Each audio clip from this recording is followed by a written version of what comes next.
Hola, ¿qué tal? Buenas tardes. Damos la más cordial bienvenida a este espacio. Un espacio que obedece a la dinámica que Óclesis, Víctimas del Artificio, como proyecto editorial y ahora en estas nuevas narrativas transmedia, estamos pues trabajando el número 8 de la revista con una temática bien interesante que se llama terrorismo cultural. Y dentro de una de las actividades que realizamos está invitar a un creador en alguna vertiente de la expresión artística para ilustrar precisamente las páginas de la revista, estos artículos que conforman la revista. Y bueno, para nosotros nos congratula mucho tener como invitado a un gran amigo de nosotros, de Óclesis, un amigo de años, a quien vamos a hacer la entrevista. Esta entrevista pues será asincrónica, es decir, se verá en el tiempo y en el espacio más allá del hoy, más allá del mañana y más allá del siempre, ¿no? Arturo López Sánchez, un gusto que hayas aceptado primero colaborar con nosotros en la revista Óclesis con tu obra, en este caso será fotográfica, y acceder también a esta entrevista, la cual sirve como preámbulo para poder ilustrar ese espacio editorial llamado Revista Óclesis, Víctimas del Artificio. ¿Cómo estás, Arturo? Muy bien, pues muchas gracias. Buenas tardes, noches, mañanas, madrugadas, cuando vean esta cápsula informativa. Pues primero, gracias por la invitación. Ya extrañaba que me pusieras a correr así. Si tenemos oportunidad, platicaremos un par de anécdotas al respecto, ¿no? De una colaboración en particular con Hugo López, Coronel y Óclesis. Gracias. Sí, un poco esa referencia tiene que ver con el teatro, ya lo platicaremos, ¿no? En Óclesis, además de las cuestiones editoriales, pues hacemos foros, hacemos teatro, hacemos cortos, hacemos chilatole también, ¿no? Para los fines de semana. Es una manera de sacar adelante el proyecto, porque también el chilatole es un artificio, ¿no? Pues, ¿quién es Arturo? ¿Quién es Arturo López Sánchez? Me invitaste como fotógrafo, pero en realidad mi formación es en la docencia, especializado en la enseñanza del inglés como lengua extranjera. Eso es lo que me da de comer, por lo menos eso es lo que creo. Y pues sí, básicamente eso es lo que hago. Ya soy mayor de edad en la docencia, entonces un poquito más. 20 o un poquito menos, según sea la perspectiva, ¿no?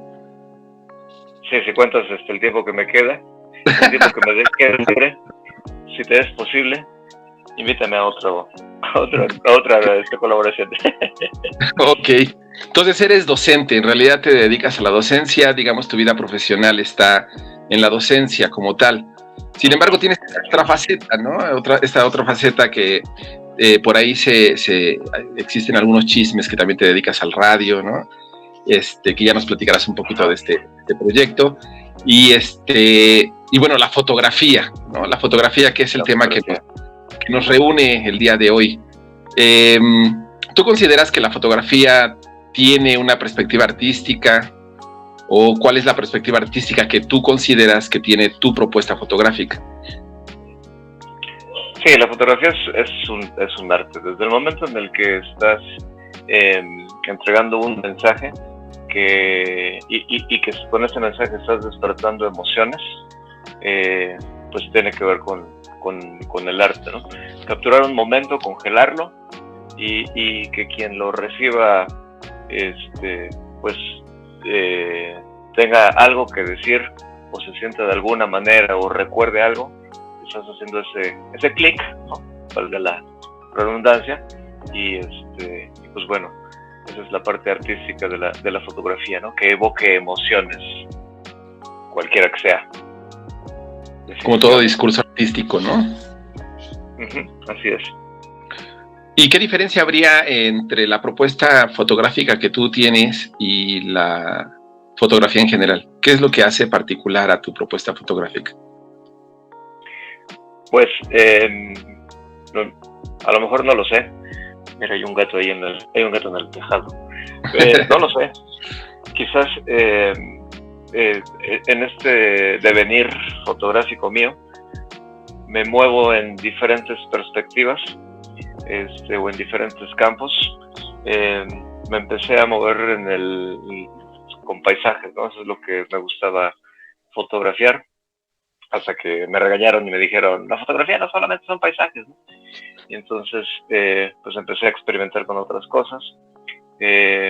Lo último que he hecho es insectos, abejas, particularmente. Ya estuve exponiendo una serie fotográfica de ellas en el Museo Universitario de la Casa de los Muñecos. Y también empecé a experimentar un poquito con aplicaciones que van alterando pues la fotografía, ¿no? Pero incluso, ¿no? Para alterar una fotografía, pues primero tiene que gustarte a ti como el autor de ella, y después ir viendo cuál es en cuanto a colores, en cuanto a que quede locochona y que diga sí, me late. Me paso un restaurante y pues ya quede lista, ¿no? Habrá fotógrafos que digan, eso no es una fotografía, ¿no? Desde el momento en que lo estás alterando. Habrá quien diga, pero ¿por qué no? Pues si es válido, sigue teniendo mensaje, es gráfico, etcétera, etcétera, etcétera. Habrá quien diga que con el teléfono celular no se pueden hacer fotografías de arte. Habrá quien diga lo contrario. En fin, como en todas las artes, estarán los puristas, estarán los vanguardistas, estará todo el mundo, ¿no? Los apocalípticos y los integrados, dice Humberto Eco, ¿no? En esa vertiente de definir qué es lo correcto y qué no lo es, ¿no? ¿Estudiaste fotografía, Arturo? Solamente con algunos tutoriales en YouTube, y últimamente bajo la tutoría a distancia, no por la pandemia, sino ya desde un poco antes, por donde vivimos, ¿no? El maestro Edgar Holguín, fotógrafo que se ha dedicado a hacer a poner bailarinas de ballet en contextos urbanos como el metro de la Ciudad de México, y Rusia y otros lados. Y entonces él es el que decide cobijarme, ¿no? Y decirme, pues mira, los números se mueven por aquí, vete por allá, hazle aquí, quítale allá, etcétera. Eso es lo que pudiera decirse de mi formación fotográfica. ¿Tienes algún, digamos, objetivo con hacer fotografía personal, ideológico? Es decir, ¿tienes alguna intención? Por supuesto que la hay, ¿no? Es decir, al realizar estas propuestas fotográficas que tú nos permites, ¿cuál es la intención ideológica, personal, tuya? Pues básicamente creo que es compartir lo que yo alcance a ver en todos los ámbitos, ¿no? Algo que he estado haciendo recientemente es fotografiar aves, hacer registro de aves.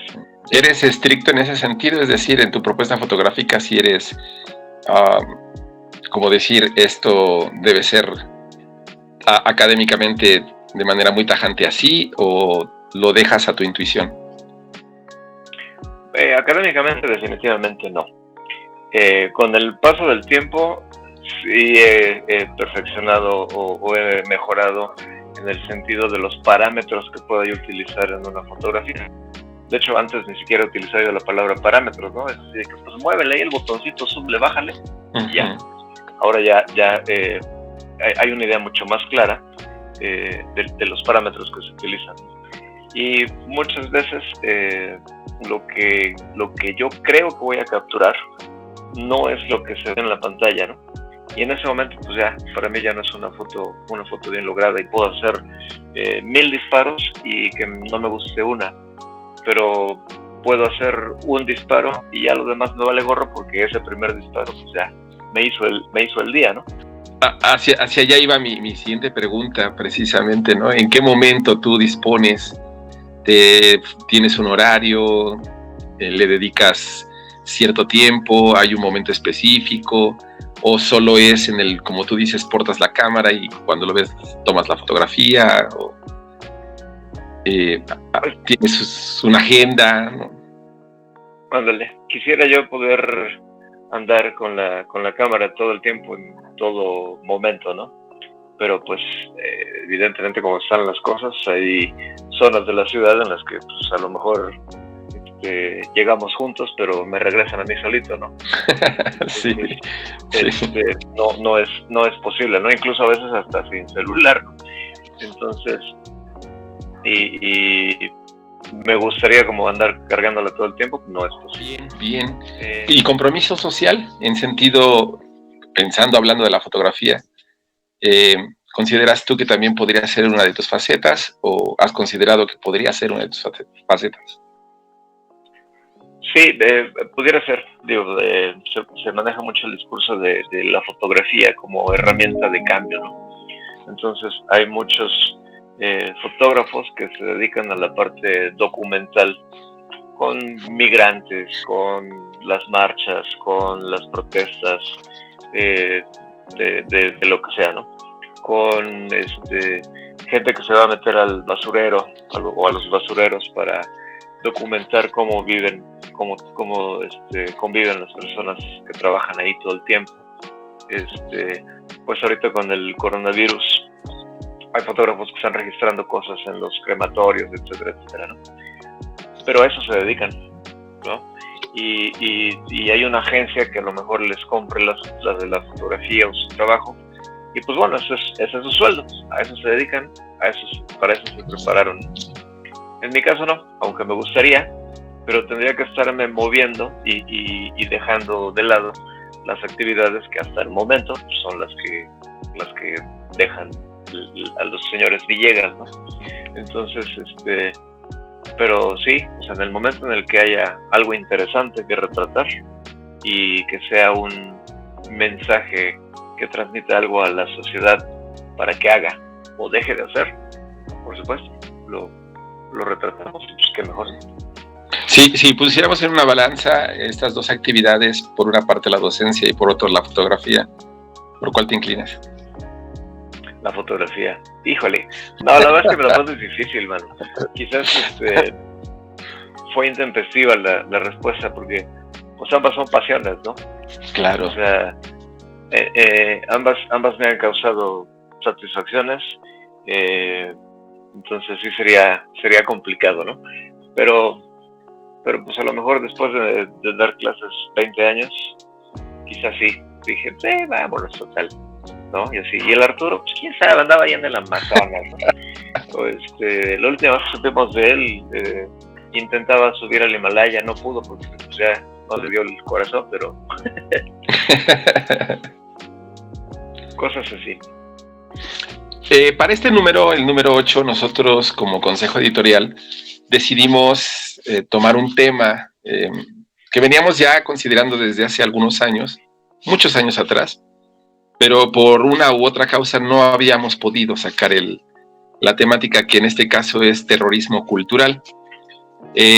Al tratar de entender esto de terrorismo cultural, vemos que es prácticamente un oxímoron, ¿no? Por una parte tenemos el concepto cultura, que se supone que es este ámbito humano donde pues quienes integramos un grupo social generamos, construimos, realizamos, pero por el otro está el término terrorismo, ¿no? Que es la parte antagónica de lo que llamamos cultura, es decir, el terrorismo como causante de terror, pánico, destrucción, etcétera, ¿no?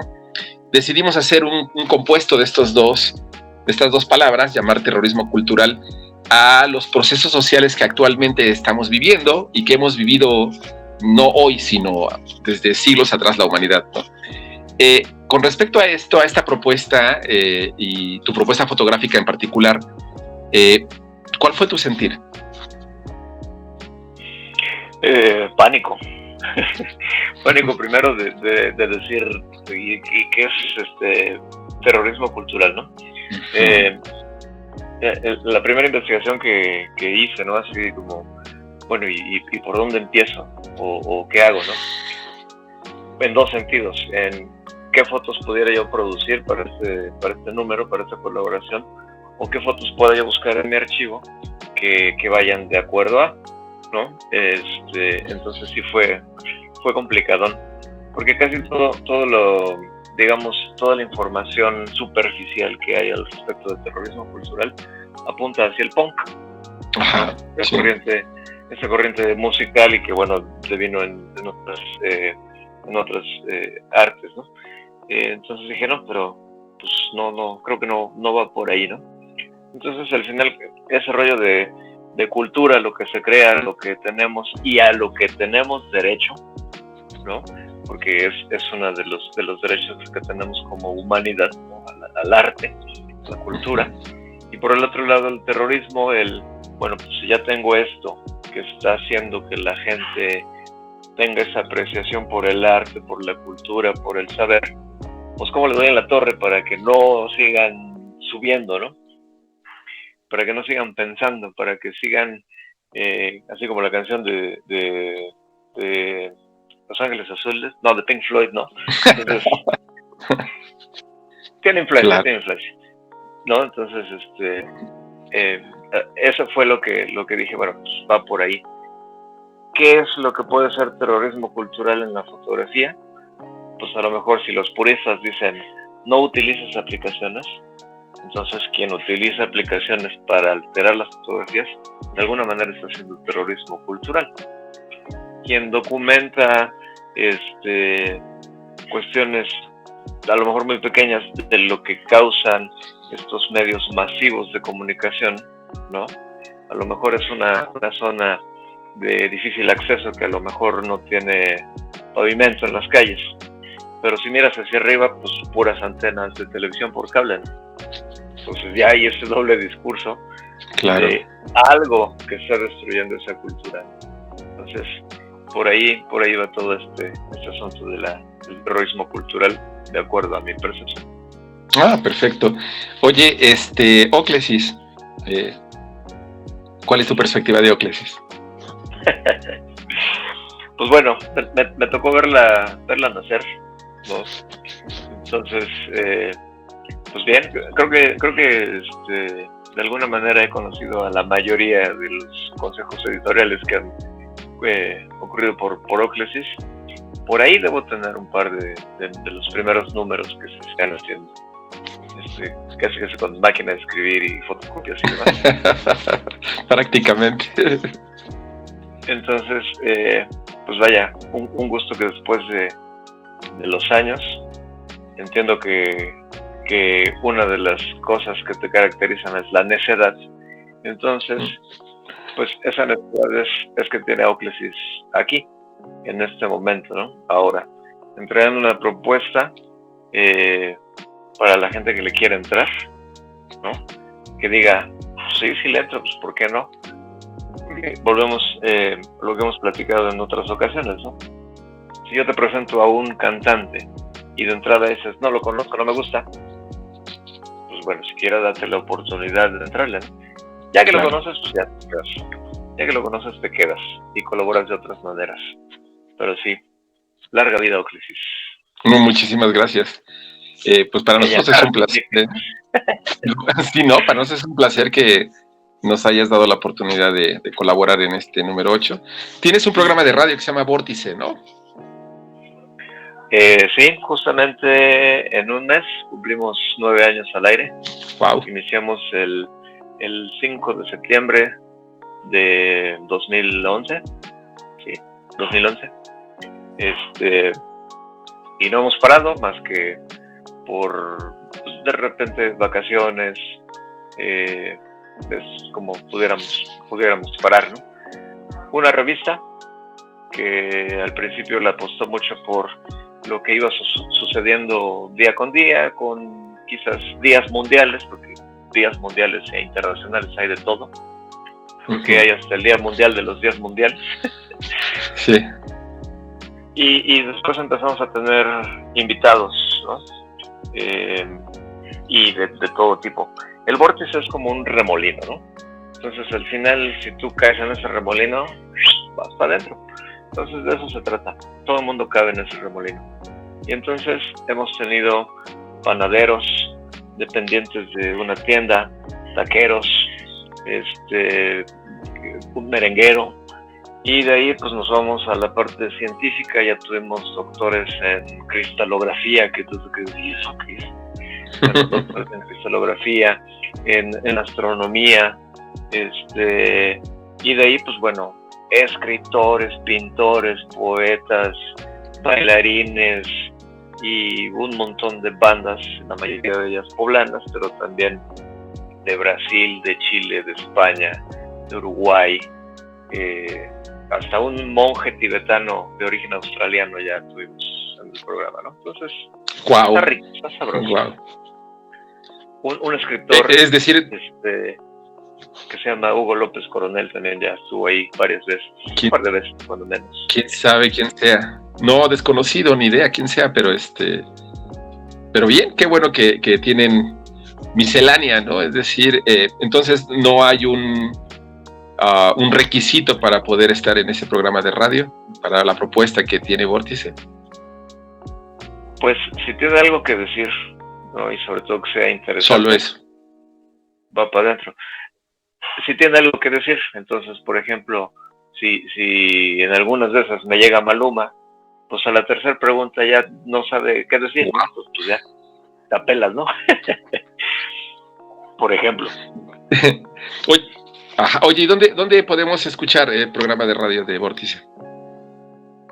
Se transmite a través de, en estos momentos se transmite a través del Facebook Live de sabersinfin.com, YouTube también sale en vivo, YouTube, Saber Sin Fin TV, los lunes a las 7 de la noche, ese es como el horario habitual. Si lo ven en repetición, bueno, pues cuando se les pegue la gana. Pero ahorita en estos momentos pandémicos, estamos haciendo una transmisión los jueves a las 3 de la tarde. Hoy no tuvimos, por cierto, porque empezamos a buscar a amigos que están en otras partes del mundo. Y entonces, por la diferencia de horario, las 3 de la tarde pues quedaba... Claro. Pues, Arturo, ¿algo más que quieras agregar? ¿Algo más que quieras compartirnos? Pues no se pierdan todo lo que hace Óclesis y bueno, y si se acercan a Hugo, seguramente, si le insisten mucho, tendrá algo para ustedes. Por ejemplo, alguna vez iba a estrenar el Virgen de Medianoche, ¿no? Si la memoria no me falla. ¿Sí era Virgen de Medianoche? Sí, va. Cena para tres. Sí, claro. Bueno, no. Sí iba a estrenar Virgen de Medianoche, pero Cena para tres ya estaba en la cocina. Ajá. Entonces, en el estreno de Así Virgen de Medianoche, Hugo iba, venía, corría, sudaba, fumaba y demás. Entonces, Hugo, ¿en qué te ayudo? Hugo, ¿en qué te ayudo? Hugo, ¿en qué te ayudo? ¿Me quieres ayudar? Órale. Ten, ahí está tu diálogo, tu monólogo, te lo aprendes porque la semana que entra ya tiene que estar en la escena, ¿no? O 15 días, no lo sé. Entonces, pues me inició como actor y por si fuera poco en un monólogo. Entonces, ¿cómo está para que les asigne los roles en su vida, ¿no? Sigan a Óclesis. Y gracias. Hombre, por la invitación. Muy agradecido por ese rol que me acabas de dar. Arturo, en verdad te agradecemos mucho esta... Sí, ¿no? Digo, te agradezco mucho esta oportunidad de compartir primero el espacio editorial en la revista Óclesis número 8. De hecho, ahorita estamos trabajando ya en el número 9. También te agradezco mucho la oportunidad de darnos esta breve entrevista.